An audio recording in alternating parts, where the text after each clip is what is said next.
or today I was reading his words about all the Asian hate crimes that are going on. And it seems like America has a pattern. It goes way back to slavery with African Americans. But the Chinese who pretty much built the railroads were dealing with racism even back then, from my understanding. And watching old westerns, you always in Bonanza, you have Hop Sing, the Asian who's represented there as a domestic worker. And then in shows like Gunsmoke, they allude to, I think, the Chinese workers on the railroads. But what's this, man?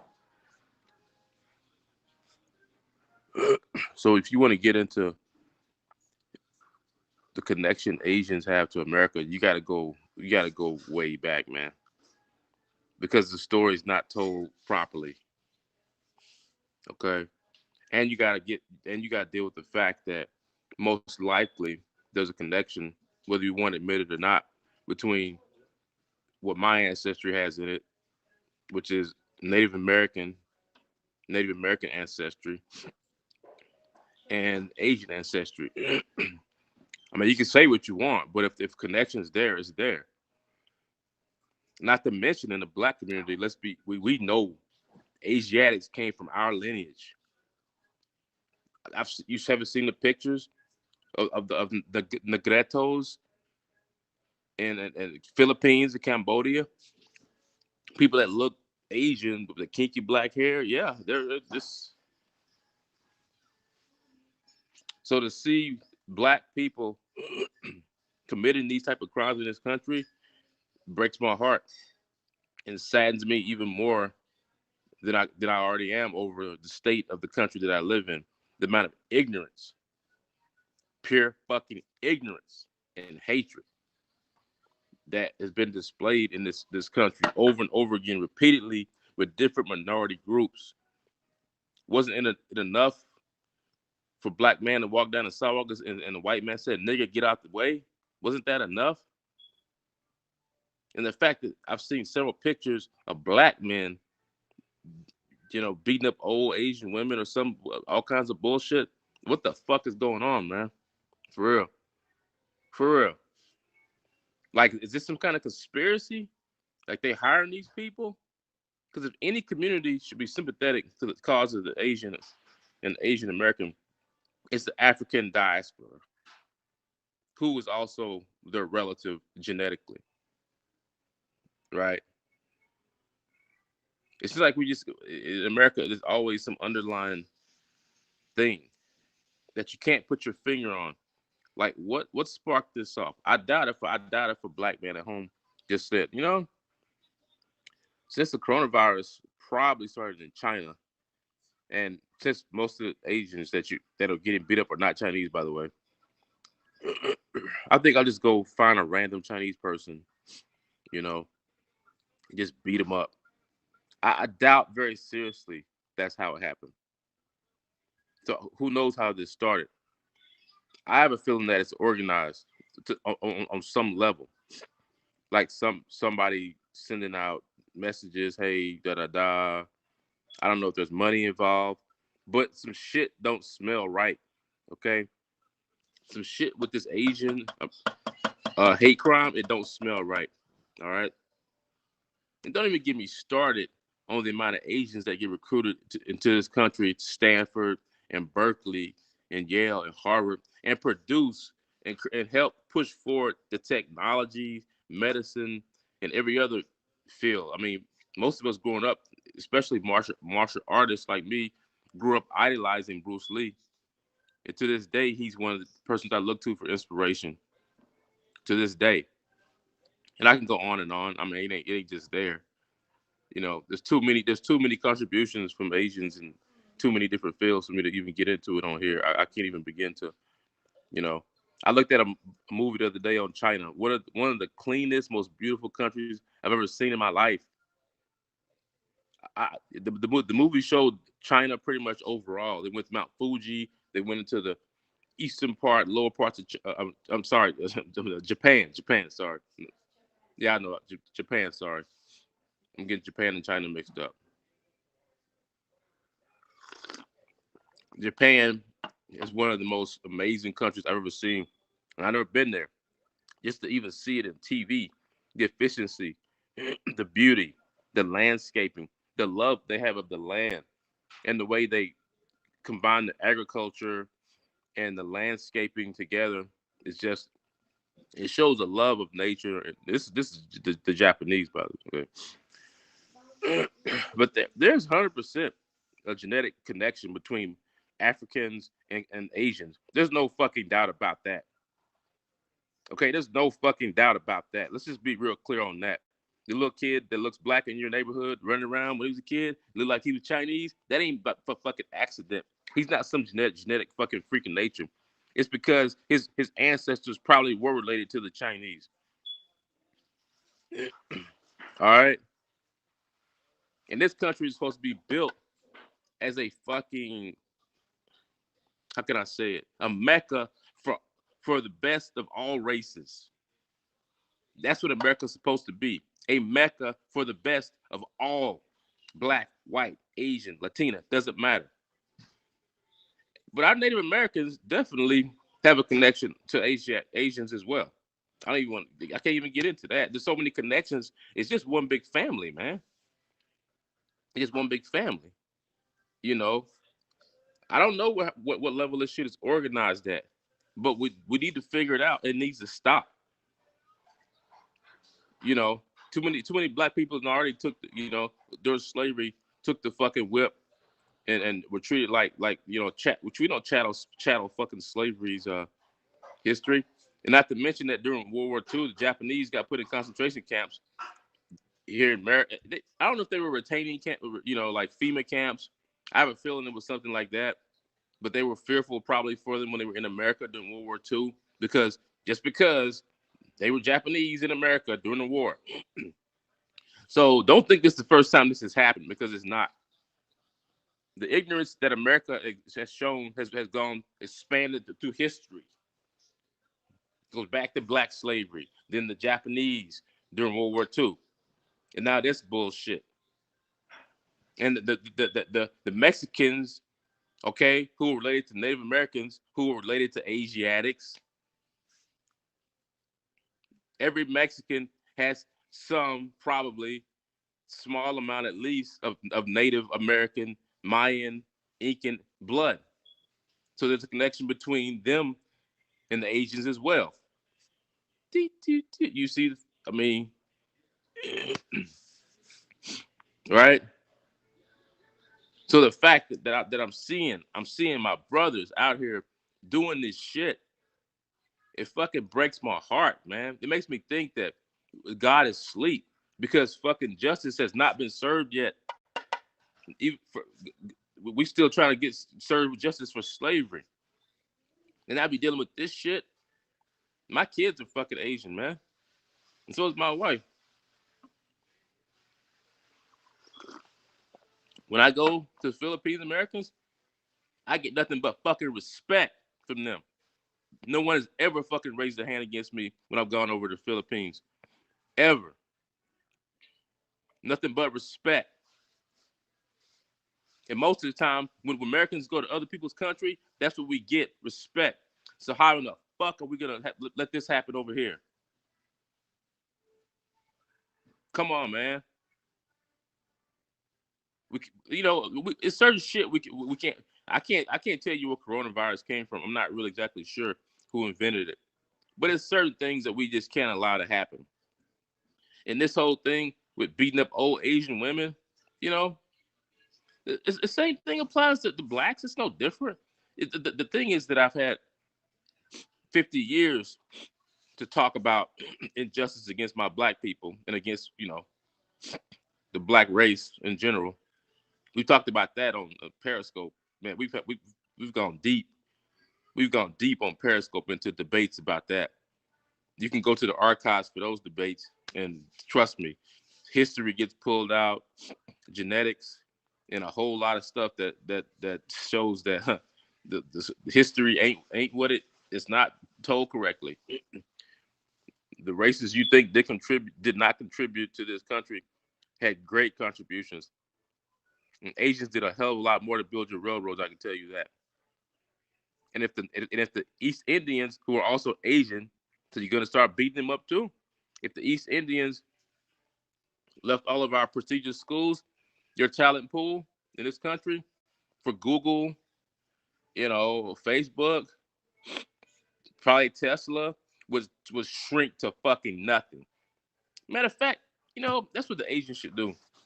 If you want to show America just how fucking pathetic she is, just all of them say, fuck this country and leave, and watch all your shit start falling apart. The Chinese are making most of the shit in your house right now. What do we want to do when some fucking virus gets out and nobody knows how? Some ignorant motherfucker is gonna randomly say, "Oh, let's just start beating up fucking Asian people." I feel like it's a conspiracy. Okay, just to be honest with you, I feel like it's a conspiracy.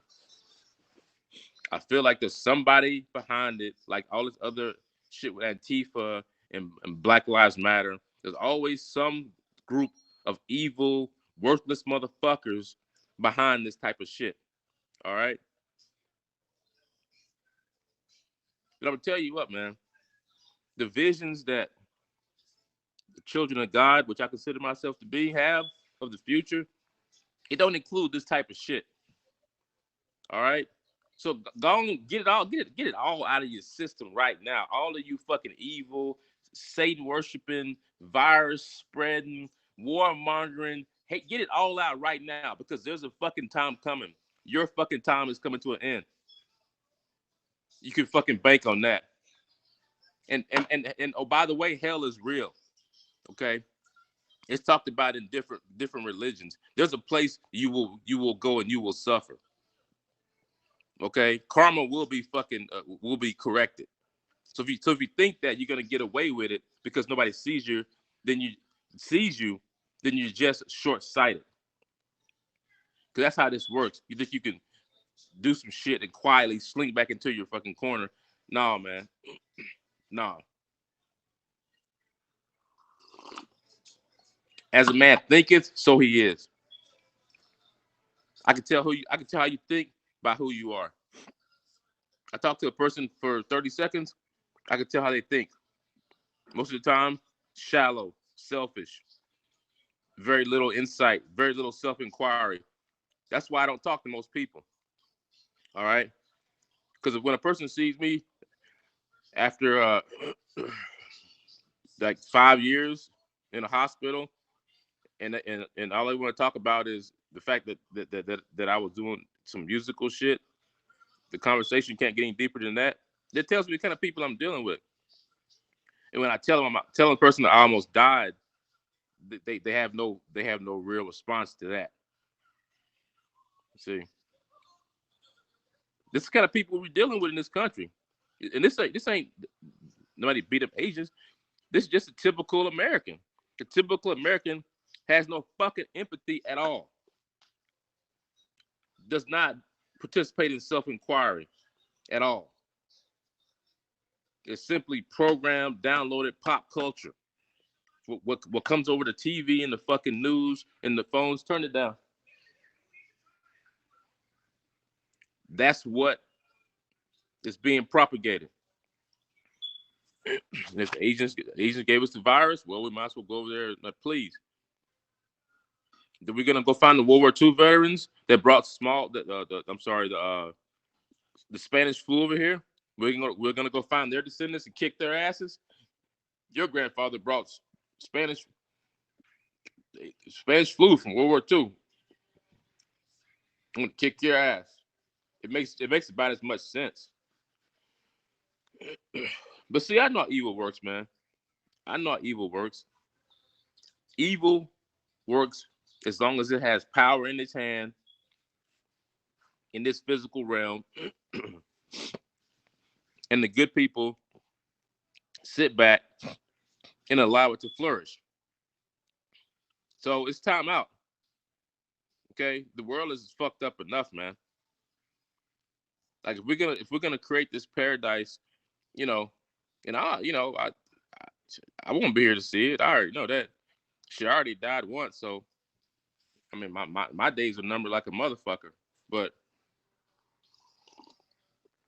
I see it like Martin Luther King.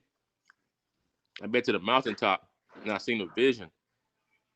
This happens in cycles, man. You can go to the East Indian and study yuga cycles, cycles of human beings going through deep levels of ignorance for who knows millions of years, deep ignorance. Then we're like animals before that, crawling around in the caves because we can't create fire for our food, and then we crawl out of the caves. We get a little bit of knowledge. Our brothers from the stars come and help us, and we build pyramids. Help pull our sorry asses up because we probably eating each other like fucking cannibals. And then finally we get a level of evolution of human consciousness whereby we can create something not just on this realm, even in spiritual realms like gods. We have an opportunity to create like gods, physical and spiritual. That's how deep this really goes. Okay, but there's certain materialists who don't care about any of that. What they care about is propagating materialism, getting more shit that they don't need, feeling superior to you so they can talk down to you and make sure that their kids have fucking money forever and ever. That's what they care about. That's the people behind the scenes pushing the buttons of all of this shit. And it just so happens we have people ignorant enough to participate in it. Some of these Asian crimes might be random. I'm not saying it's completely organized, but I have a feeling there's some level of organization behind it. That's all I'm saying. So the next time you walk up and you see somebody, look, man, I don't give a fuck. If I walk up to somebody and I see him beating on some Asian woman, it's just going down, bro. Me by myself, I'll take one for the team. So a lot of y'all men out here, I seen the fucking videos of you watching this shit, security guards watching this shit. What kind of fucking people are living out here, man? What kind of we got fucking demons in human form walking around in this country?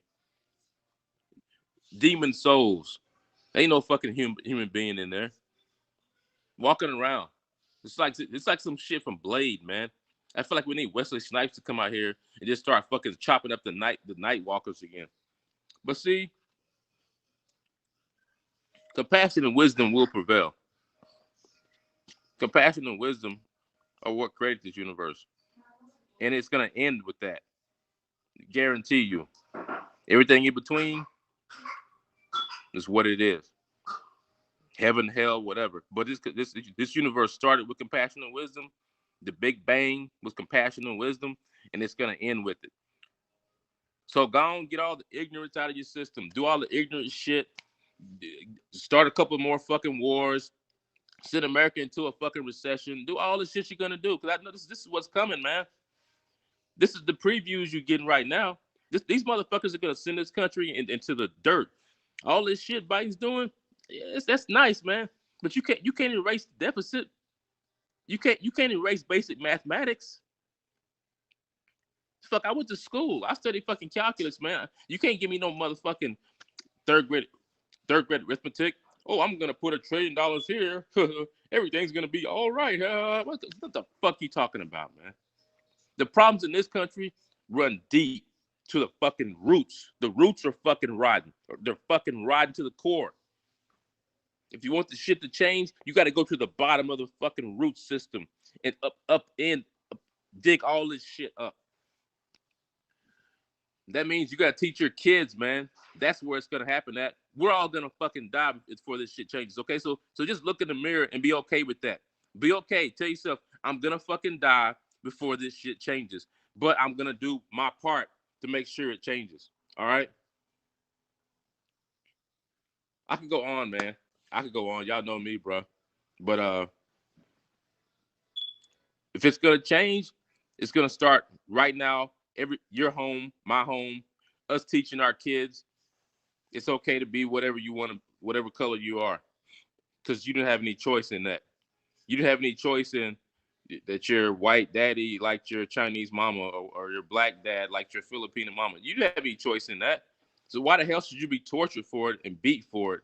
You know, you also didn't have any say so when they went into a fucking lab and created some and spliced some fucking virus together using some genetic engineering techniques that I'm pretty sure those people that's getting beat up out there don't know shit about genetic engineering. Because that's what you got to know if you're going to create a virus. So once you direct your fucking energies toward the motherfuckers that did this to begin with, that want to create germ warfare and still continue to use it like we in World War II with Nazi Germany or some shit like that. Once you turn your attention towards that, why can't we get rid of certain types of warfare and all warfare, period? But certainly germ warfare, we're still stuck on this bullshit. We're still stuck on this. Where they brought smallpox blankets to the Indians. Come on, man. Humankind as a whole is in a dark place. Humankind can though and does daily rise above this shit. We don't see the acts, you know, of you know. When I dropped dead on the floor, there was people right next to me that spent their life developing the skill to keep me alive. And that's why I'm here right now. And they weren't doctors; it was nurses. The doctors probably didn't come in until much later. I don't even know who. I don't even know. I don't even know the doctor's name that resuscitated me. I have no idea. I keep hearing two nurses' names, and when I see them, I'm damn sure gonna hug them and kiss them and thank them. And one of them is fucking Asian. How about that? Because he's Eskimo. That means he's Asiatic. He was a Navy fucking corpsman. Other one was a white woman. All right, that saved my life. And I can't tell you how many white folks' life I've saved. I don't know. The number is way beyond. I don't know. And black people, because I trained at a black medical school. I don't know. But the wisdom and knowledge is shared amongst all the different races. When it comes to what really creates peace and harmony in our communities, that wisdom and knowledge is shared amongst all the races. Even our religions, even though they're different, collectively they're saying the same thing, and we can't get over that shit. It's time to get over it and start just reading the fucking books, man. Get over the differences. Just go read the you know, the Bhagavad Gita. Go read it, man. Go read the Vedas. Go read Thich Nhat Hanh's book about the Buddha's life. I mean, come on, man. Expand your mind. How long we go walk around here being ignorant like this, man? I mean, pure fucking undistilled ignorance. And nobody's up to speed. Nobody's up to speed. Nobody, including me. And I guarantee you, I got more education than most people that you're gonna meet on here. And I'm not up to speed. I'm trying to get there, because to be up to speed requires you to alter this right here. This is what it requires. You have to alter this and this right here. And until your wisdom and knowledge alter this and this, you ain't learned shit. It's simple as that. If your compassion and your wisdom have not been altered by your education, you didn't learn shit. All right? What's up, Ann? And that's why you have people running around here, black men beating up fucking little Asian women. You go act like you're slave master now? I don't give a fuck if they gave you $1 million. I don't care if it is organized. We ain't got the fucking heart to do what's right.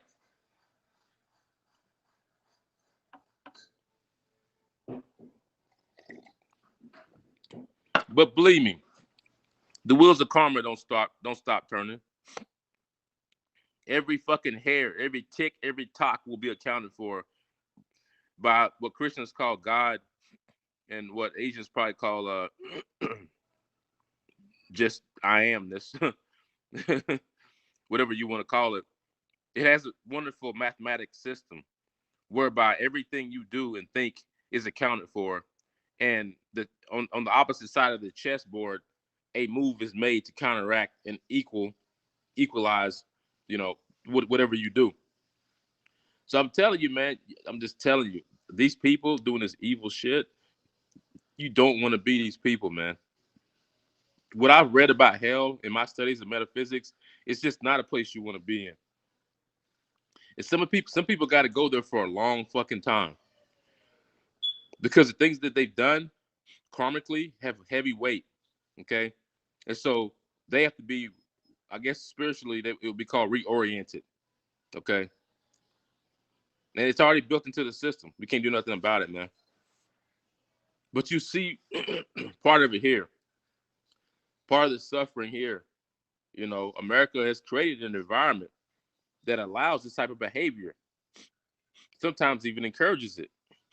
And America did that for so many hundreds of years that you're gonna sporadically see this type of racial profiling, and this is the nest egg of it over here. So this is our karma also trying to come to fruition in America, but it hasn't. Just because then it'll end up being, you know, race wars. All right, but see, here's the thing. I always leave you with something that's positive. Wisdom and compassion can negate hundreds of years of ignorance. Okay, and you don't need that many great spiritual beings to turn the tide, but the bulk has to be willing to change. Because a few great spiritual beings like Martin Luther King have to have something to work with. All right, but human beings you have to be tired, man. You have to be tired of living in this physical suffering existence that we've been living in. You have to envision in your mind that you can live in more, right? Wow, elder killings and oh my God, you serious? But when those people were standing around and watching those people get their ass kicked, that showed me the kind of men we have in this country. You'll go out and gang bang against your fucking brother, but you see a woman getting their ass kicked by a random group of men and you won't do nothing. It's some deep shit going on, man. And I'm telling you, whatever Big Brother with the eye in the sky can't make right, God can and will. Call it whatever you want. God consciousness, God, the universe. But I know there are a lot of people like myself that envision the future, that have fast forwarded the script past all of this shit right here, and we've got to a point where we use our science and our technology across the board to create a paradise.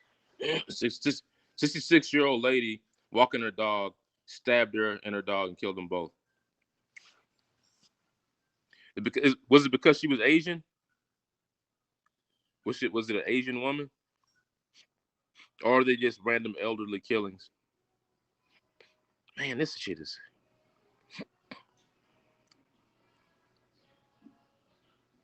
All I can tell you, Saints, is it's time for us to go to work, man. Murdered 100-year-old. What the fuck is going on with this? Now they're trying to kill all the old people too, but they're not Asian necessarily. She was white.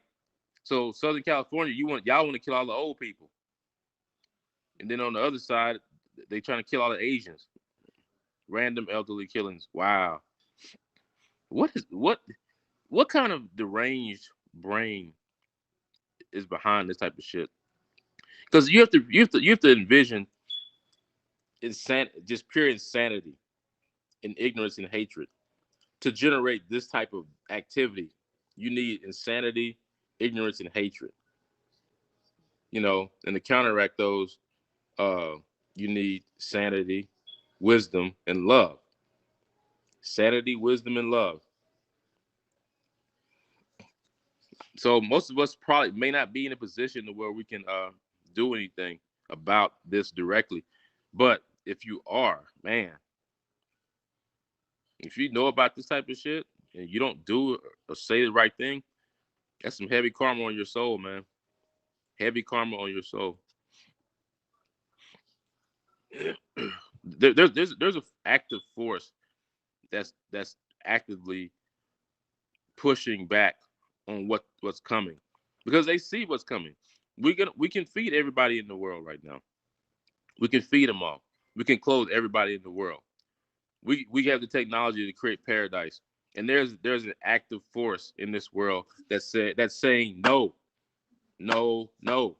You're gonna fucking pay $5.99 for it, and you're gonna go work in the fucking fields until your knuckles bleed before I give you this. And I ain't saying don't work, okay? I ain't saying don't work.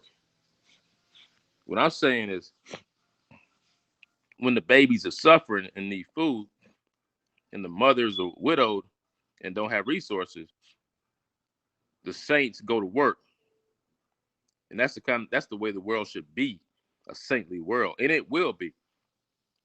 But we have to live through this type of we were born in weird times. Those of us that are 30s, 40s, 50s, 60s, we were born in the cusp, man. We missed slavery, so thank God for that. But not really, because most likely some of us may have been souls that lived through that. We just don't remember it. We're reincarnated. Most likely, some of us lived through it in another lifetime. If you believe that, if not, then okay. But being Buddhist, I do believe in reincarnation. So some of our souls probably did live through the atrocities of slavery. Okay, but I'm telling you, man, the the reason evil works so hard is because it sees the future. Okay, so those of us that see the future that evil sees need to work equally as hard to create the type of world that evil doesn't want, where a man's skin color means nothing. You know, we're born in the cusp between a transition between ignorance and hatred and enlightenment and wisdom. A society ruled by hatred and ignorance that's transitioning into a society that's ruled by wisdom and compassion and enlightenment. And whenever you go through periods of change like that, according to the East Indian Yuga cycles, there's always a lot of, the drugs bring out the worst, but the drugs have always been here. We've always had alchemists. We've always had grapes crushed. So at the very least, a person could get drunk. So they've always been here. You know, that's just another choice that the people have to make.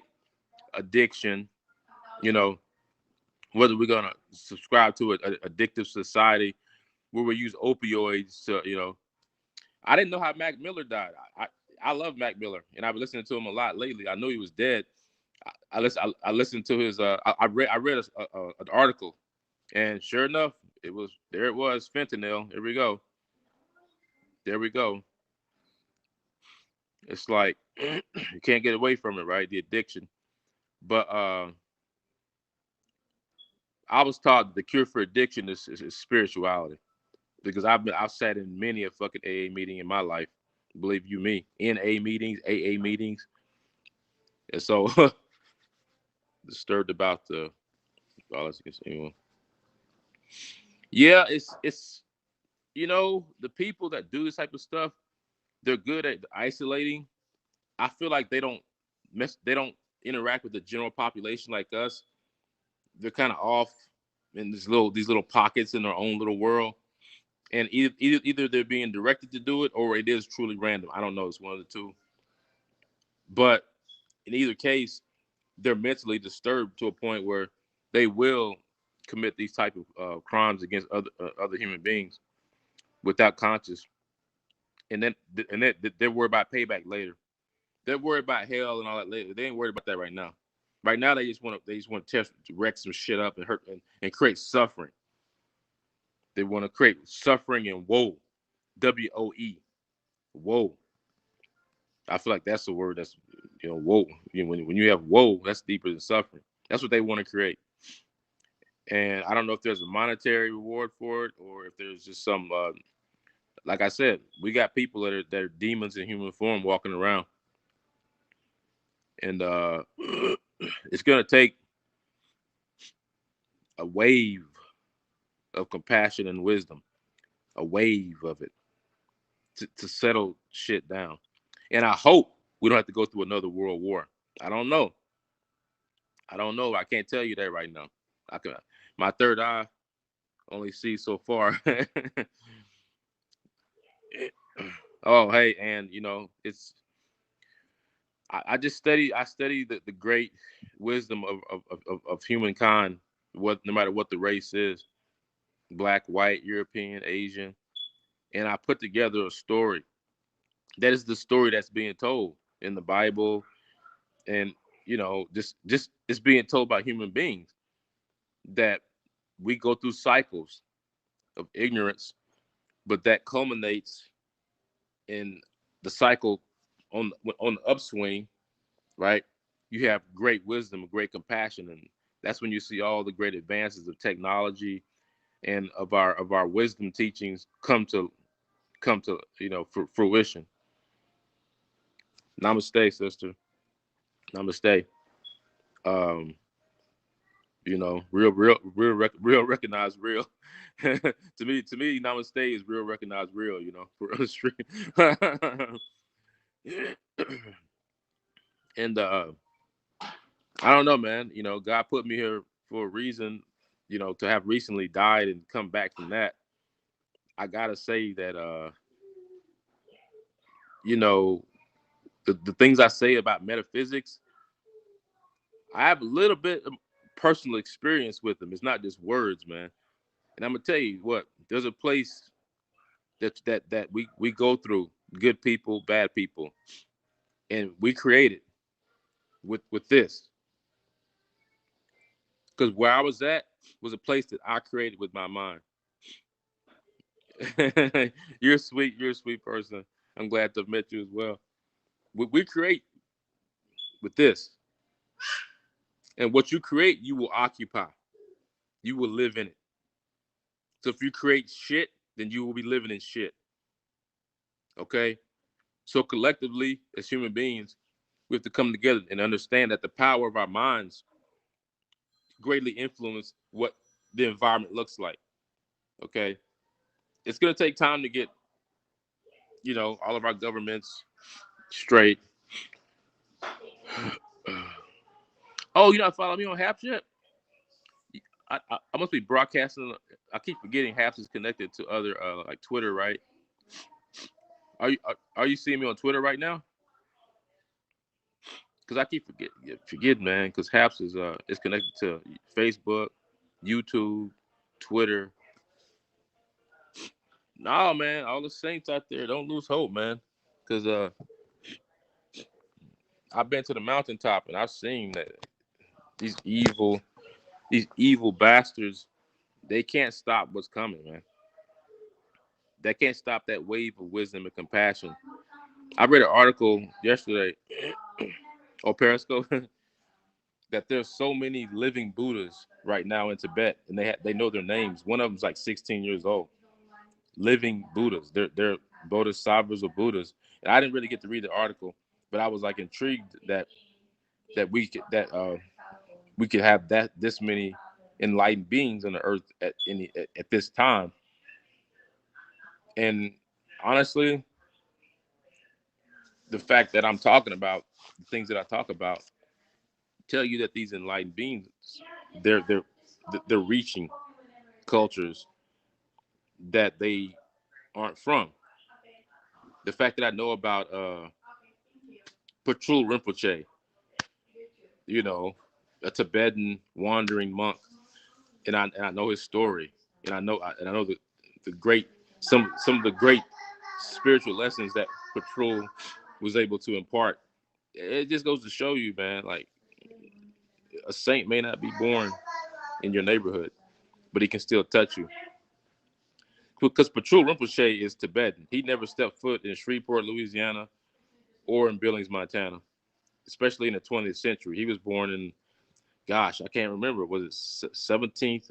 No, it was 18th to 19th century. A great story, man. You want to read a great story about a great human being? Read about Patrul Rinpoche. Patrul, Patrul Rinpoche, Rinpoche, Rinpoche. You want to see what spiritual greatness looks like in human form at its highest level? And I have a spiritual connection to him because when I read his story, isolated in I was in the Philippines in an island, about just with my family, in a house that we built remotely out in the middle of nowhere. And when I read his story, the resonance that I got from Patrul Rinpoche, it was great. It was great, which tells me that he's one of my teachers. So that's why I'm telling you, read his story. If you want to read about a Tibetan monk and really be inspired as to what levels of greatness can human beings aspire to, where can we mentally on this plane go to? Read about the saints, man, the living saints, the ones that live. Christianity has its saints. I'm not saying don't read about them, but I gravitate towards, you know, a certain type of spirituality. And I'm not surprised that I've studied so much Tibetan. Yesterday I was reading about, the way of the Bodhisattva. And my family listened to it with me. The Way of the Bodhisattva is a book about the way of the Bodhisattva. I think I remember the introduction. The monk said he wrote it just to inspire himself, but he said that if you get something out of it, then God bless you too. Listen to the Way of the Bodhisattva, because it gets into some deep, I call it metaphysical psychology. Because when you're trying to retrain the human brain, you're gonna have to go to depths that you don't realize. Okay, you're going to have to form a repetitive cycle that's the opposite of the one that you're doing right now, because that's the way the energy works. Whatever's keeping you ignorant, wisdom and compassion. So whatever's generating ignorance and hatred, then an opposite energy that needs to be created to counteract that one. Okay, and that energy is created by us using our wisdom and compassion and the practices that we were given by our ancestors, like Patrul Rinpoche, spiritual practices, like the Dogon tribe in Africa, like the Egyptians, you know, like our Christian desert fathers, you know, prayer, meditation, isolation, purging the mind of all defilement. Okay, that's what this really comes down to, purging the mind of all defilement. Because when it is not purged completely, it is a seed sitting in the corner, waiting to sprout. And karmically, it will sprout. These people out here beating up people and killing old folks, that didn't happen overnight. That seed was planted in some lifetime. Some lifetime. There's a reason they're doing it and you're not. There's a reason for that. In some lifetime, something got planted in their head. Okay? Some great hatred, some atrocity against them that they couldn't work out spiritually. So now they have to perpetuate it. Because saints suffer and smile because they understand the meaning of the true meaning of spirit and emptiness. Like, this is an illusion. It's not real. And what's on the inside is made of substance. So what can you really hurt? You see, this is the type of wisdom that you have to in your life pursue to overcome this level of ignorance and hatred that's in the world right now. You got to go there. You got to understand the source and the source code, as we say, the source code. And if you don't, then I guarantee you that you could be the best person in the world. You could give to the charities, you can do whatever, but this level of ignorance and this level of hatred, it's going to find a way to touch you, and it may touch you directly. So to say Christianity, why not put on the whole armor of God? Okay. And in Buddhism, we would say, become compassion and wisdom. Practice daily. Clear your mind daily. Empty yourself of mundane thoughts daily. And embody compassion and wisdom. And then the answers that need to come out will come out, regardless of what situation you're in. You know, I could take my calculator works here and it works across the water too. Okay. Because the circuitry is put together a certain way. And this is the same thing that has to happen. The cure for what's happening in this country is love. But love has mathematics to it. Love has a formula. As Thich Nhat Hanh said, loving kindness, compassion. I gotta look it up. Thich Nhat Hanh he said there were 4 things required for love: the loving kindness, compassion, equanimity, and joy. I think that's what they were. Loving kindness, compassion, joy, and equanimity. 4 powerful words. Four powerful words. We could scope on each one of those words. Equanimity, you know.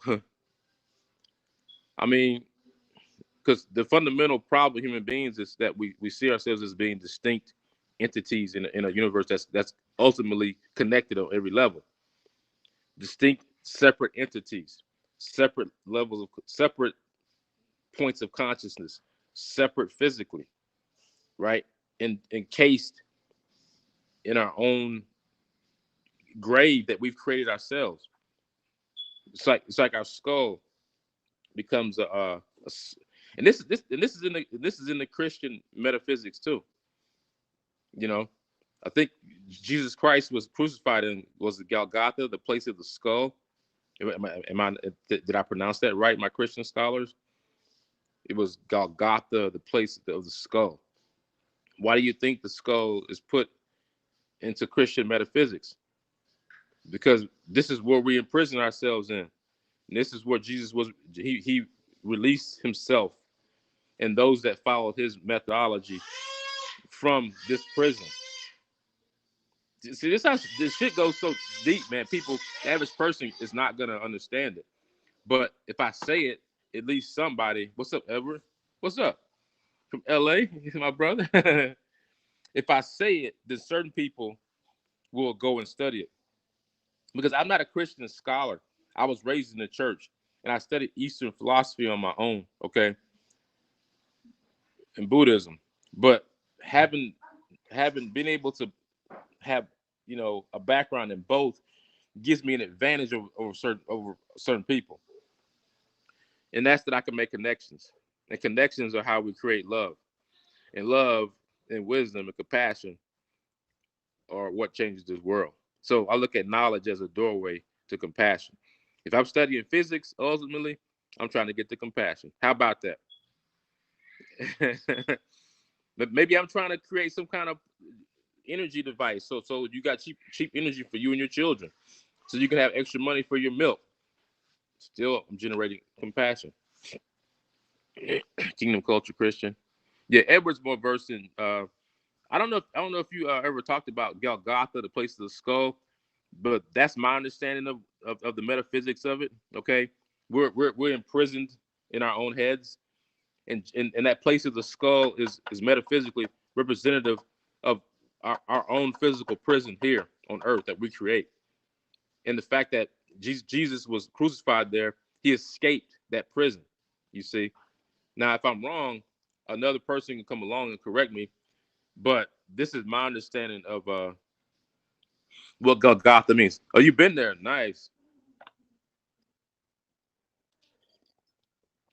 This is our prison that we create for ourselves. And the separation we put between us. I mean, I told you how many different Asiatic cultures are over here in America. It's ridiculous. And indigenous. The Mayans and Incans, I don't know if they came from Atlantis or wherever. There's all these legends, but Atlantis wasn't that far off the coast of South American countries. It wasn't that far east either. So it ain't like whoever was at Atlantis couldn't just get in a boat and come over here or go to Egypt or go to wherever, right? So whatever ancestors we have that who survived, their wisdom survived and went with them. I mean, it's a I appreciate it, Ed. It's a complicated story, man. If you really want to get into what happened with all the different races and how we spiritually came to have the different religions that we have, Hinduism, Christianity, Buddhism, then you have to get into people and where they went and what they did and why they believe what they believe, you know. But there's also an overall arc or theme to this. Okay. And when you read spirituality and religion and history and metaphysics, you have to see the overall arc. Okay. Because you get too bogged down in the details. All right. And all religions talk about love and all religions talk about wisdom. Thank you, Minnie Smith. I appreciate it. They all talk about love and they all talk about wisdom and knowledge in different ways, but they're basically talking about those being the transformative energies that it takes to transform a human heart is wisdom and love. We would say knowledge and love over here, wisdom and love. In Buddhism, they say the same thing, uh, knowledge or wisdom, bodhicitta. Bodhicitta. There's a thing in Buddhism that's about generating the bodhicitta heart. And it's basically about how do you generate this heart within yourself that is a source of compassion and wisdom, which is love too, as well. Obviously, when you combine those two, you got love. A source of this for those around you. And in my experience, you have to get to a point where there's different levels on this spiritual journey, okay? And there's a point where your daily life is consumed with thoughts of things of the mind and the spirit. Okay. I've been in that place for a long time and I'm trying to move to the next place. Okay. But there's still levels. Okay. As far as how we do this. And because we all don't know everything, we're all here just learning. Hello from Colorado. I love that state. I have family in Colorado. Um, but you come to one point, okay, in your metaphysical spiritual journey where your thoughts on a daily basis are predominantly those of a spiritual, okay? You're constantly, this is what awareness is about in Buddhism.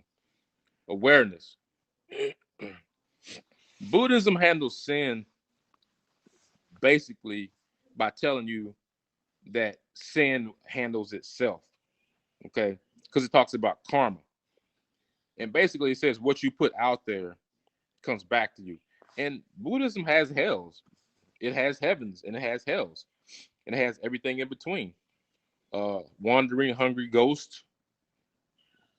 So everybody's where they need to be based on their, right? So that's how it handles it. It says you're where you're at because mentally, that's where you're at. If your heart and your mind are predominantly filled with things of a spiritual nature and you're altruistic, compassion and love are going to rule you, and you will end up obviously in a place that's predominantly, it's not by accident that when I went down 2 weeks ago, all over the country, man, I had hundreds of people praying for me. You understand? I'm still hearing about people praying for me that I haven't heard from in years. In years, right? I mean, it don't happen accidentally, man. What you put out there comes back, and what I put out there has been love, And I was given an abundance of love when I went down. So, Christian soldiers, don't feel like you by yourself. When I went down, there were soldiers next to me, man, with knowledge and wisdom and compassion. And they picked me up. They picked my dead body up. They put it on the gurney. They did CPR on me, and they brought me back to life. Now, you tell me what's a greater demonstration of compassion and knowledge and wisdom than that, right? Oh, yeah. You can't, because those people dedicated their lives to a profession where knowledge and wisdom is requisite. In medicine, it's not. No, you don't come into medicine saying, I might read a book. You can get the fuck out the door. That bullshit. You're gonna read a book, a couple. You're gonna learn the laws of nature that dictate this human organism. That's why I love medicine. That's my calling, man. Because ain't no faking the funk in this farm. A couple hundred. You either dedicate yourself to knowledge and wisdom, or you don't, and you won't make it if you don't. But everything that I've learned in medicine also is amplified and applies to spirituality. Matter of fact, one without the other doesn't work. You have a shell, a skeleton, empty, hollow shell. When you take one, knowledge just by itself is a hollow shell. Without compassion, right, and love, it's a hollow shell, and vice versa. Knowledge and compassion without wisdom and guidance and knowledge, what is it? Where do those energies go? What do they do? How do we feed the little babies? Well, I got to go make this generator with my physics degree, learn how to give cheap power to all the people in this area, right? It has happened. We have portable generators. Somebody invented those, right? We have hydroelectrics. Somebody invented that. And I guarantee you, people in poor countries in Africa or wherever are getting electricity from portable generators and hydroelectrics. So somebody sat down and worked this thing out. And because of that, some kid somewhere in Africa can flip on a light and read a book and fill his mind with knowledge. And then one day he'll realize that somebody through their own sacrifices was able to, you know, I look at all things around me and I understand it took great ingenuity for this stuff to be here. But none of it really matters if it doesn't cross over into the realm of it helps generate compassion.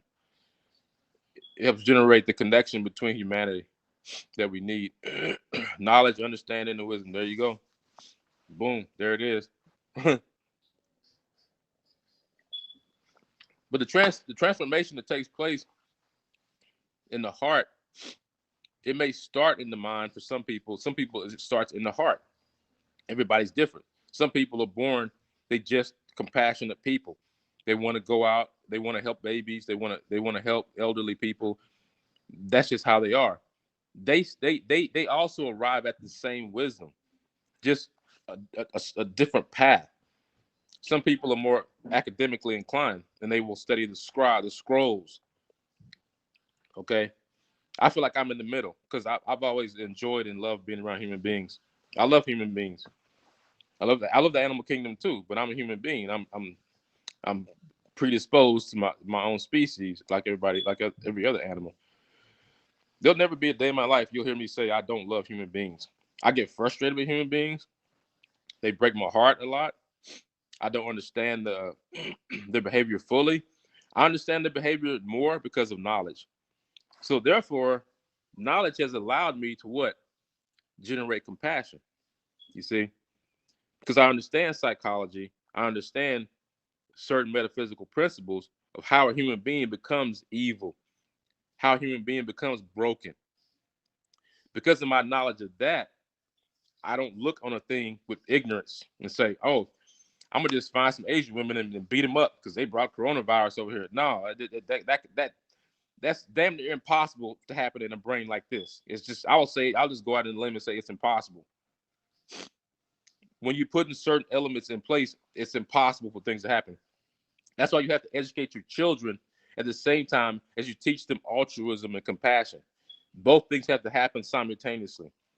If you're just letting your kids go out here and I seen this documentary the other day about this guy that was selling admission to Harvard and Yale, fake athletic skills. That's parents that totally missed it, man. Those parents totally missed the boat, right? They're so concerned with their children having just credentials that they don't care about this being developed, right? I mean, kids see it. They see it. You ain't gotta sit down and teach them. They gonna see how you treat people around you, and if you respect your mother and your father, and they're gonna see the way the people around you treat you, and they're gonna learn that way faster than they learn from you talking about it or reading about it. You can sit them in Sunday school all morning, and then you can go home, drink a beer, and then slap the shit out of your wife, and guess what the kid's gonna learn? Which lesson's gonna stick? Y'all know which one's gonna stick. So, everybody's different as far as if they approach it from the tail of the donkey or the nose or vice versa, but we end up in the same place. The knowledge and wisdom eventually lead you to a place where you understand and demonstrate compassion, and compassion ends up in a place where you have to for you to express your compassion, it requires wisdom. That's what I'm saying. Okay, for you to express your compassion at the highest level requires wisdom. All right, and the wisdom, when it reaches a certain point, it also becomes an expression of compassion. All right, that's the two are interlinked in a way that's you can't separate them and have a fully functional unit.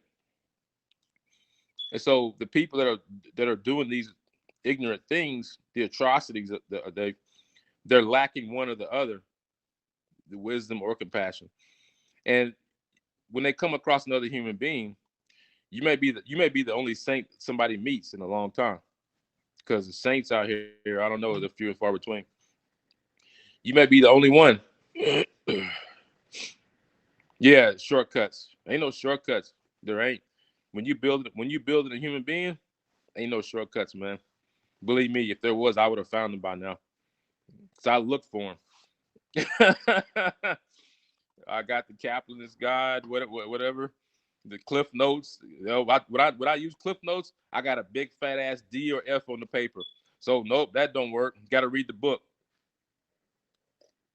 I mean, when you tried to cheat, I almost could read the Cliff Notes because I've been bullshitting for a whole all the holiday. We used to get big books for the holiday season, like Gone with the Wind. I went to a school for scholars, and they didn't hold back on us. And when I went home one holiday, Christmas, he said, "Y'all gonna read Gone with the Wind," which is like a 1,000-page book. Before you come back, and the day you get back, I got a test for you on that book. So I could have went home and faked the funk, got my Cliff Notes out, bullshitted. I probably would have got a big fat ass F on that test. But I read the book. Was Margaret Mitchell who wrote it? I can't remember. If I'm wrong, I apologize. It's been decades since I read Gone with the Wind, but I remember the teacher doing that, and I thought about, why would she do that? Why would she give us that much work in a time when we should be, just chilling out? And it dawned on me that she understood that when you got that much time on your hands, you need to be learning some shit. Period. When you got that much time on your hands, kids need to be learning something. She was old school English teacher. So I'm glad I went to the school I went to, because I got some great lessons from some great people, some great teachers about how valuable is time, how can it be used, in a way constructively to help a human being, improve. And on a spiritual path, like I said, you're going to get to a point where thoughts of the spirit are going to predominate your time. your day, you know, and that's not a bad place to be. But understand that's not the end of it. That's not, because that's knowledge and wisdom. Okay. And when that penetrates your being and it starts expressing itself in compassion, when you automatically, without thinking about it, your wisdom, it, you know, creates acts of compassion. It transforms situations through compassion. I think that's what is closer to what the Buddhist teachings are trying to show us by example, and by historical example, by present example. That's why they have bodhisattvas, beings that don't even want to go to heaven because they want to stay and help the suffering. We may call them saints in Christianity. You call them bodhisattvas in Buddhism. But a bodhisattva can't exist in this level of ignorance without compassion and wisdom. How could a being say, I forgo, you make a contract with God, I forgo going to heaven so that because my compassion is so deep for these sentient beings that are suffering, right? that I'm going to stay here with them until the last one gets on the boat. All right, like whoa, like I could barely live in the United States as it is, like let alone stay on the earth for who knows how long. But I see the seeds of that in my mind. Okay, I see the seeds of that level of compassion in my mind. So how do I water it? I have to water that with wisdom, reading, interacting on whatever level. Some of my greatest lessons have been in the sleeping state. Some of my great lessons in my life have been beings on some other realm of existence will teach me in a dream. Okay, it's happened to me in my life. So I'm telling you, once you open your mind a certain way, the keys, compassion and wisdom, your human consciousness starts expanding. And what you call reality is a little bit different than what other people call reality. Because my reality includes sometime, even in this physical flesh, sometime on the other side every day. And then I come back to this physical realm every day. But I live in two worlds, as all saints must live in two worlds. You have to live in two worlds, okay? Because how can you be a bridge for somebody if you don't know what it's like? What's up, OB? What's up, man? Yeah, man, I had to get on here and say something about this Asian stuff because it's just out of control, man. But as always, I try to give people solutions. You notice I don't just stay stuck on problems. Oh, on IG, okay, let me go. I haven't been on IG in a minute. I had to go check it out, bro. I had to go to the doctor yesterday and talk about the long-term plans. But it's gonna be what it's gonna be, man. I don't get stressed out about that stuff, man. I want to be here for my family, and God's already taken me this far. He's allowed me to enter the different realms of existence and come back. So I'm not. I mean, why am I gonna get sad now? For my Christian, this is my Christian preacher talking now. Oh yeah, I definitely need surgery, but I want robotics, minimally invasive robotic surgery. That's Mayo Clinic. So I've already had that in the works.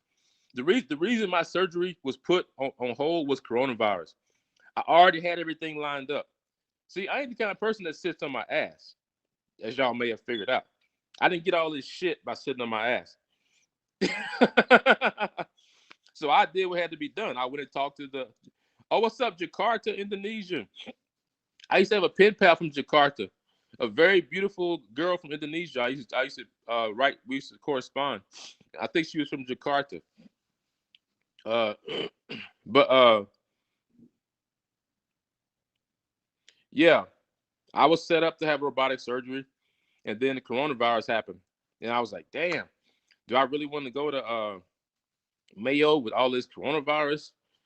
I'm like, I don't know, man. I ain't trying to get on no plane and be in no hospital because if I get coronavirus, it ain't gonna be pretty, you know. So it's a decision I had to make. You know, I think a lot of people had to make that decision whether they're gonna have major surgeries and things like that at the height of and because mine was an elective surgery, it was like, I don't know, man. Let things cool down first. And I mean, I didn't know I was gonna drop dead in the course of that, but at any rate, things happen for a reason. I don't look at it as being anything that shouldn't have happened because my experiences now with life and death have definitely been expanded. So the school of life is giving me something that the school of brick and mortar couldn't give me. So I don't begrudge it. It is what it is, and I'll just look at it as another chapter in my life that was necessary for me to grow as a human being. Because we grow, and you know how we grow. We don't grow like this. Alan Watts, oh my God, yeah, man. I've listened to Alan Watts on a lot on YouTube, a lot. I haven't read anything yet, but I've heard his words and his teachings. He's a great, amazing, gifted teacher. and I recommend anybody who needs spiritual inspiration to listen. Yeah, he's deep, bro. He goes all the way in. He goes all the way in and past it. Yeah, we like teachers like that because we need that kind of inspiration when we're swimming in the mundane every second of the day. But the Buddhist practices, I would say, of grounding yourself using the breath, they have a higher. There's another practice where you simply reside in your being, and you get to a point where you don't need the breath to remind you. So I'm gonna say that based on that the way the Christians approach it is not wrong. It's just that they have a different way of reminding themselves about being part of God consciousness every second of every day. And I think the Christians that get to the highest level understand that you have to understand that you're part of God consciousness every second of every day. And they have their ways. Easiest way is just always align your thoughts, your speech, and your actions with with ex- them being here to express compassion and wisdom. And when you do that, then you don't have to be reminded the same way because when you become, you don't need to be reminded. Yeah, unitive consciousness. There it is. Unitive consciousness. You don't have to be reminded. The breath is what we down here at the baby level. We need the breath to remind us. When we get to the big boy graduate level, no, the mind becomes that thing. Doesn't need to be reminded anymore. But down here in the baby level, we got to use the breath every. Okay, oh yeah, compassion and wisdom, yeah, life and death. You got to be reminded every day. So there's tools, but I'm just saying, there's tools. There's tools, and these tools, all right, OB. These tools have been given to us throughout time by masters. Oh yeah, I feel you. I hate my phone, bro. I just want to throw it in the trash can half the time.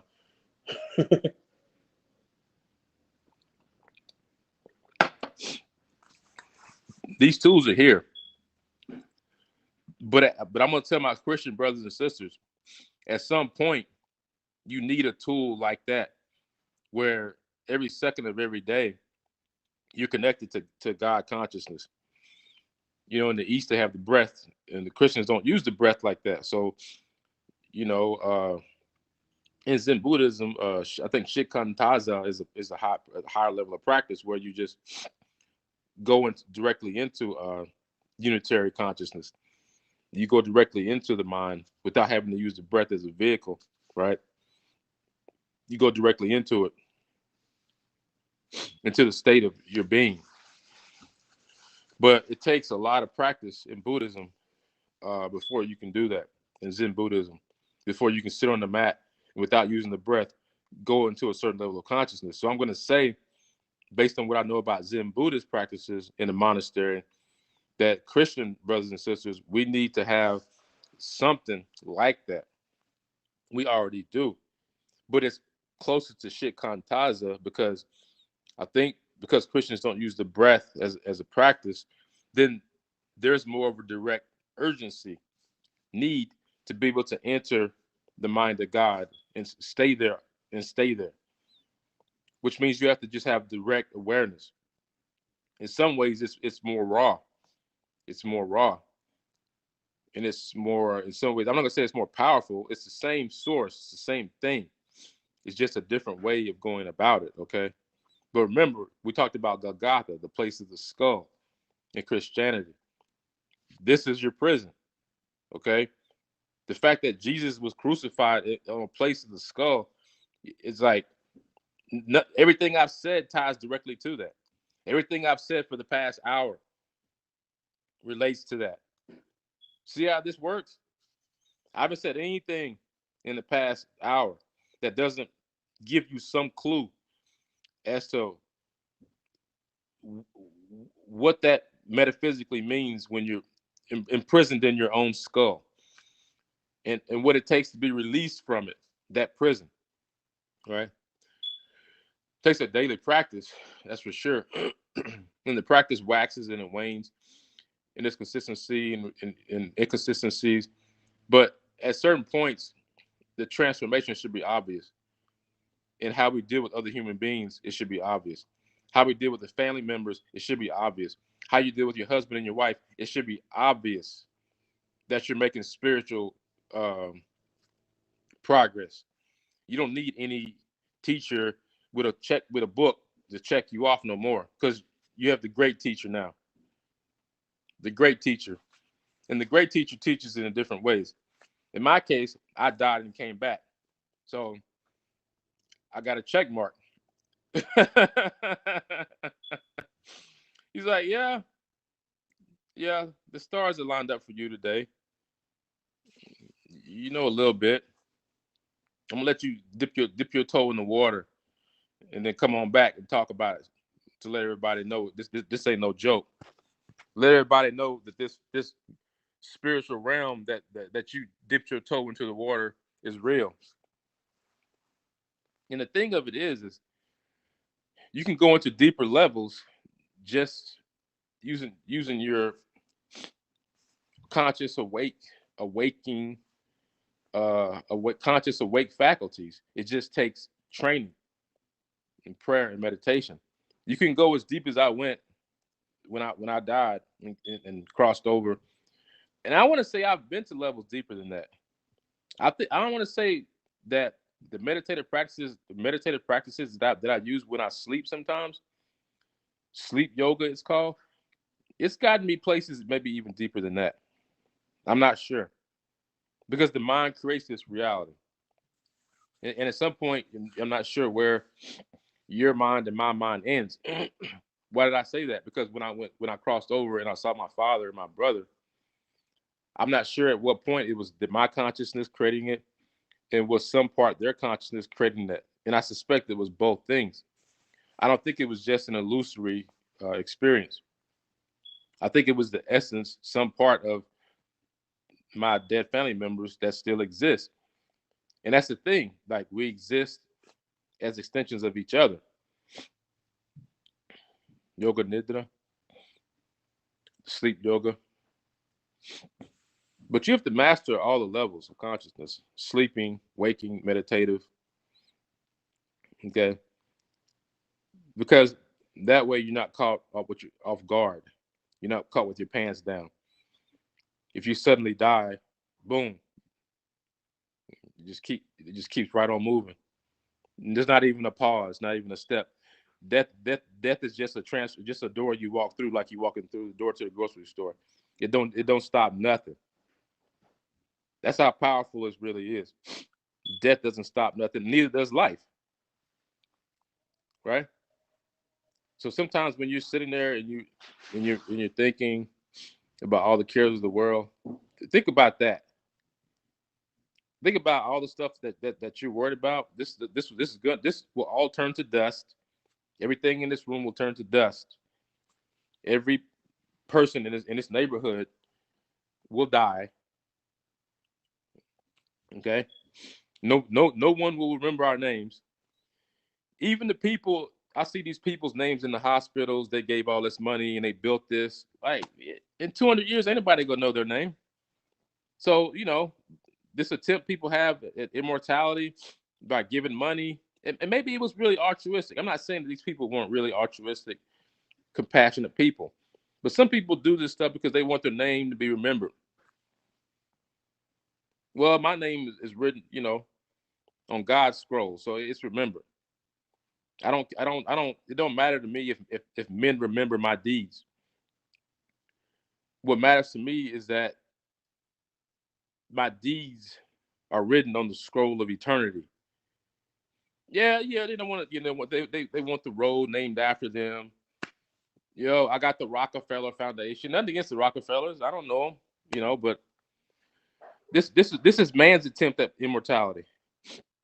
Okay, so if you ain't got as much money as Rockefeller, you may want to try my way because it's cheaper. First of all,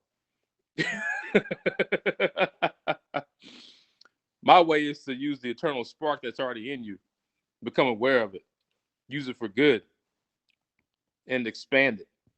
Okay, grow it from a baby spark to a light bulb, from a light bulb to a sun. Right? Come on now. My way is cheaper, unless you got the money Rockefeller. That ain't gonna get and he's not gonna get eternity that way. Okay, believe it or not, one day his name will be forgotten as well. It may take a while, but it will be forgotten. Okay, so if he hasn't, if his name's not written on the scroll up there, he gonna get recycled with everybody else. All right. Whatever components of consciousness you have is gonna get put in the the scraps of meat that you cut off and you throw off to the side. Okay, this is what I envision as an immature consciousness in the universe. I feel like in my own belief system, it's just scraps. They throw it back in and grind it up, right? Make something out of it. So it ain't there's still gonna be some part of you that's a part of something because we have a dependent co-arising in Buddhism. This is because that is because this is the key teaching that leads to the teachings on emptiness. Emptiness is a way of saying nothing exists by itself. We're in communities where everything we do impacts everything everyone else does. We just don't see it. And because we're so isolated now in the United States, in our cubby holes, we don't understand that our actions impact each other this way at levels that we're not aware of. The hundreds and hundreds of people who prayed for me, I didn't remember half of them because I haven't seen them since grade school, but they're still out there. Impermanence. There you go. That's the word. Dependent co-arising is impermanence is a result of dependent co-arising. The fact that this is because that is means that nothing has intrinsic self-existence. It requires something else for it to exist, and that also includes us. And because of that, we're all interlinked in a certain in an inexplicable way that just is. But it also means that there is no your consciousness, my consciousness. It's just one mind, one heart, one soul. We say these like they're cliches, but they're not. One heart, one mind, one soul. They're not cliches. They're not written to go in the back of a Hallmark a card so you can give it to somebody during their birthday. Because for some people, it doesn't go any deeper than that. All right. A flower is made of non-flower. Exactly. A flower is everything but a flower. dirt, sunlight, magnesium, calcium, minerals, lipids, cell walls made of celluloid materials. I mean, I could go on and on. It's everything but a flower. Water, root structures, all made from other elements, right? It's everything but a flower. And human beings no different. We're everything but a human being. If you really get into the core of what we are, because this is empty shell. My consciousness also was empty. So then the question is, well, what is there? You know, there's non-emptiness. It's an interplay, yin and yang, right? Somebody goes, what is there?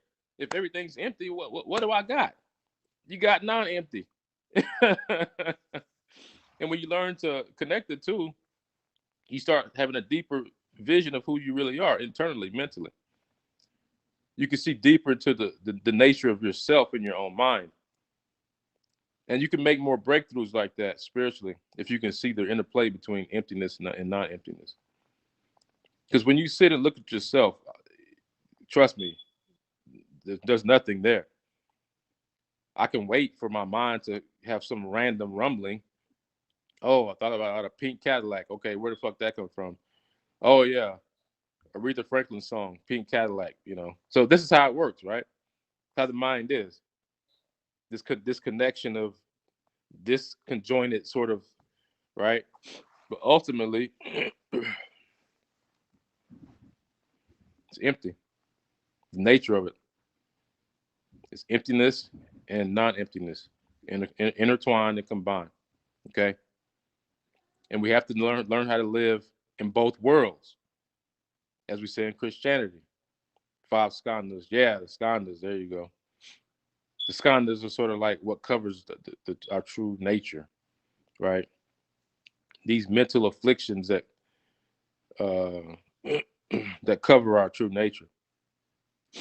Skandhas. They're sort of like the five types of brick you use to build your house out of, but your house is really built out of space. What do you value in your house? Are you gonna walk into those bricks and live in those bricks? Man, this $500 bricks. Man, you can't live in the bricks in your $1 million house. I don't care how pretty they are, but you can reside in that space that the bricks surround. You can reside in that space that the bricks surround. And that space itself is emptiness and non-emptiness as well. Because you know, because the bricks are also empty. When you get down to the true nature of what they are, they too are empty and non-empty. So what you have is a repetitive reality built on a fractal sort of existence of empty, non-empty.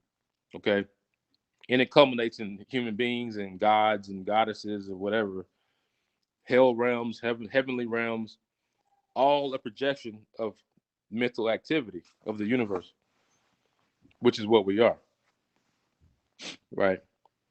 So if you spend your time always dealing with external elements, you know, the eyes, the nose, the mouth, the ears, the sense of touch, and your reality is completely grounded in that, then yeah, you're gonna see other human beings as being different. Asians are different than blacks, blacks different than whites. You're gonna see yourself as being a distinct organism. Well, I live over here. This is my address. I live at such and such, so I don't know nothing about what goes on in LA. That don't concern me. No, it concerns you. You better be concerned. It concerns you. What goes on in Washington D.C. It concerns you. Okay, but it took generations of people thinking a certain way to create these conditions. Interconnectedness. This is because that is right. Impermanence, dependent co-arising, right? It took certain states of mind, like as far as a generation thinking a certain way about reality. So how about this, humankind?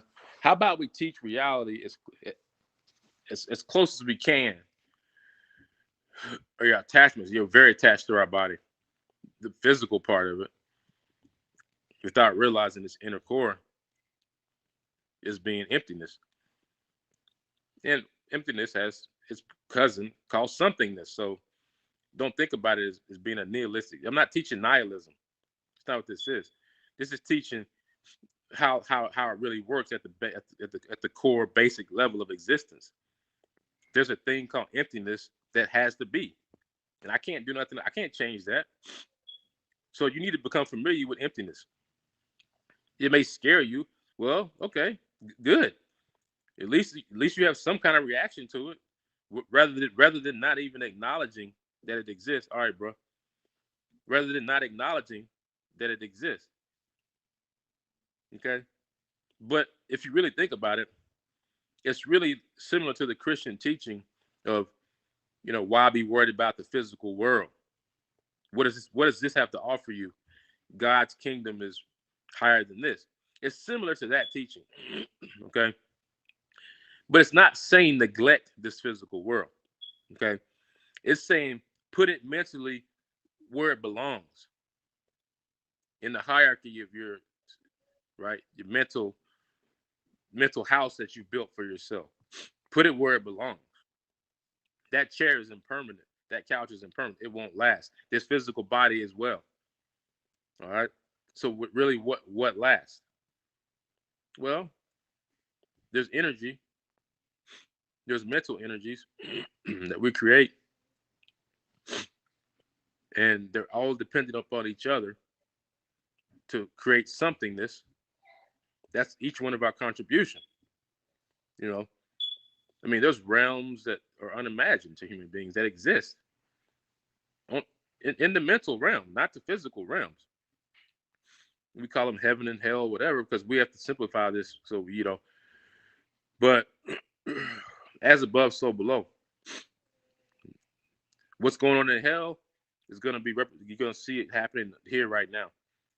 I mean, people punch their ticket so they can go to hell. So hell's going to fill up based on what you see going on here. You can tell, oh, hell's busy right now. They better build some more rooms. All right. But understand, like, this all happens on a mental level. That's why you see us teaching, especially me. Every time I teach, man, I'm going to bring you back to the mind because that's where it all happens.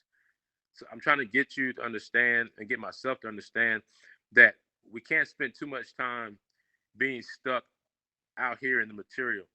We have to bring it back home. When we bring it back home, then it needs to be generating compassion and wisdom. And they are two dependent upon each other and also empty as well. But the somethingness of them is codependent. Like, really, when you say compassion, you're saying wisdom in a different way. They're interlinked like that. The way wisdom and compassion are linked to the word love, they're interlinked that way. So when human beings lack, you can see where they lack. Okay, that's when we make the gesture. We say namaste. We connect. We make this gesture. We connect the mind and the heart. It's a gesture, but it's a reminder. Just how when you're bowing to yourself as well. You're not saying you're lower than anybody else. What you're acknowledging is the interdependent existence that we have, right? You're acknowledging that that this right here is emptiness, and it's another way of saying namaste. Bowing is another way of saying namaste. My true nature recognizes the true nature of what's around it and what's around me as being emptiness expressed as somethingness. And when you understand that's the way the mind is, emptiness being expressed as somethingness, yeah, that's spirit, that yin and yang spirit. We have to remind ourselves because human beings are so caught up in the physical. That's how we get caught up in this political ramble jumble about different races doing. It's all. It's frustrating to people, I think, that have gone as far as I have and I suspect OB, when you see that our human race as a whole, I've studied the Tao Te Ching. I've actually read the Tao Te Ching. I got a copy of it somewhere. It's not that long, but it's, yeah, another book y'all need to read. My Christian brothers and sisters, read the Tao. Is not very long. This is like a short little, but profound, profound. I was looking for. I have a copy of it somewhere, but I don't know. It used to be over there, but my wife rearranged this. But I have a book that has it's like Sun Tzu, Tao Te Ching's in there, and some other writings, great teachings. 83 verses. There you go. 83 verses about the nature of this reality we live in. We'll have to bring it up next time. I'll be just read it. I have it somewhere. I'll find it. Next time I come on here, I'm gonna pull the Tao Te Ching out. 38. No, I think it's more like 83 because I read it last time was like a year and a half ago or 2 years ago, and I remember it was more like 80 something. No, we're gonna pull it out. We're gonna pull it out. We're gonna read it because it's not that long. Because to express the nature of this reality in words, that's what we need art. Because we can't do it just with our words. I'm about to go dead here, man. Let me see. Oh, and here's my wife's charging her phone. Let me see. But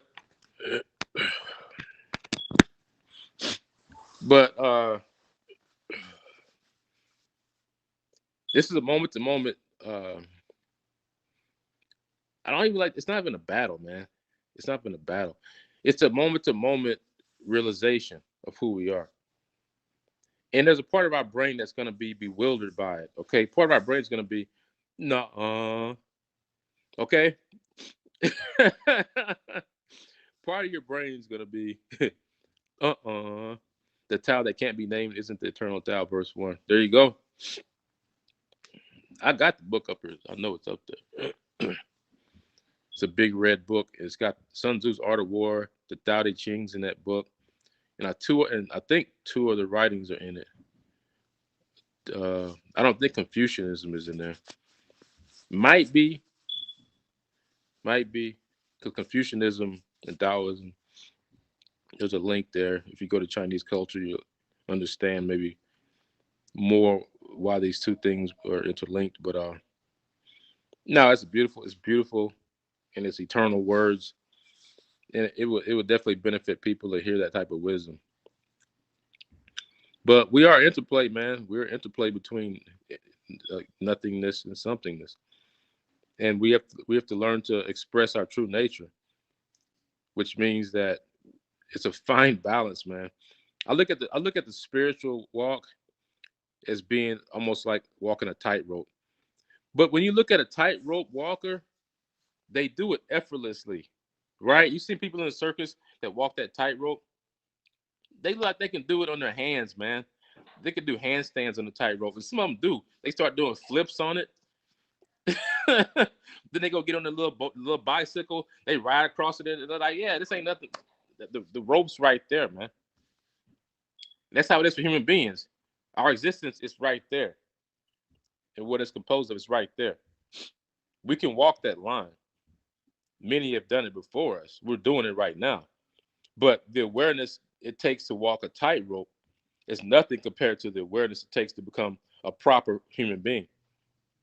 Just be aware of that. Okay?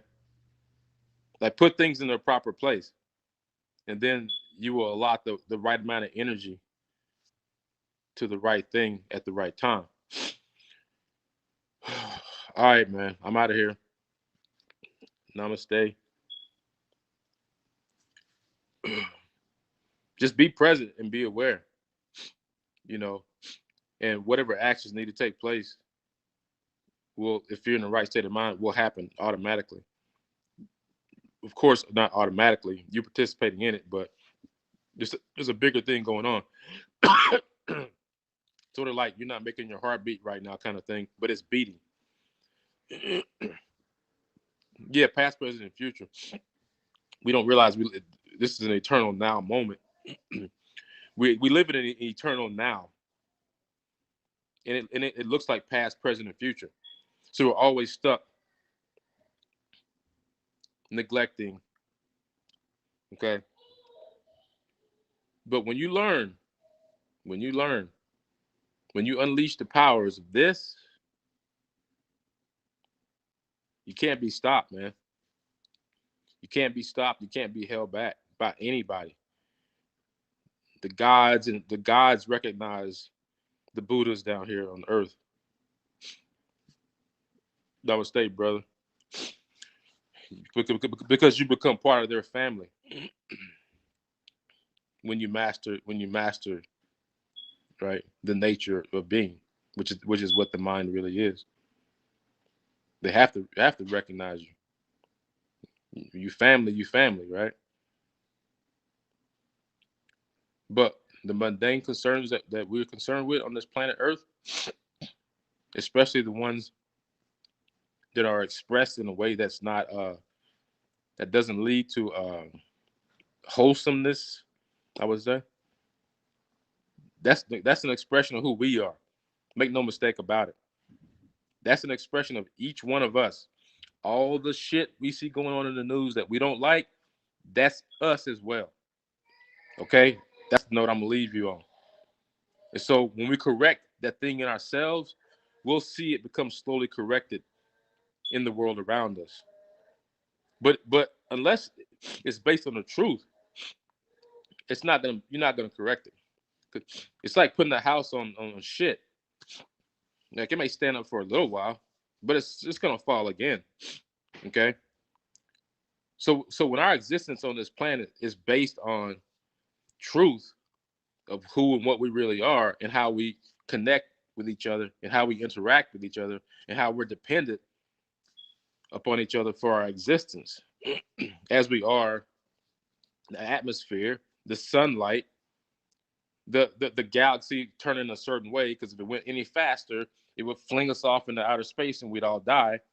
When we see the codependence we have upon with reality, then we will start respecting that relationship with ourselves. Okay, because this is a journey about know thyself, and who's going to teach you that? Who knows you better than you? But you have to be willing to go in and see the ugliness of the thing, the ignorance of the thing, how it's really just a naked ass baby crying in a pool of quagmire with nobody around to feed it or teach it. So how are we gonna nurture this thing on the floor? That's us. That baby writhing around in the quagmire and shit, no milk, buck ass naked and bloody. That's us. That's how we come into the world. Do we not? And then somebody puts us in their arms and they rock us. And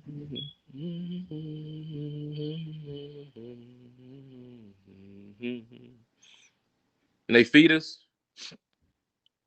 They teach us. Right? So we have to do that for ourselves as well as for each other. But that's moment to moment. Because if the mama dropped the baby in one moment, she dropped the baby. This is about being aware and compassion and wisdom, expressing each moment. A mama ain't finna go. Just drop the baby on the. She's not gonna do that. Oh shit! this is this is how you have to deal with yourself as well. Because we're babies, right?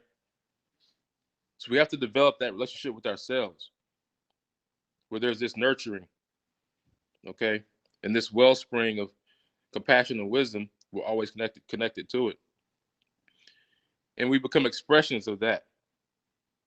And then sooner or later, something happens. Mama says, "You know what? Put you on your. Oh shit! You can stand up. Look at you. You done grown up. You can stand up without me holding you now, right?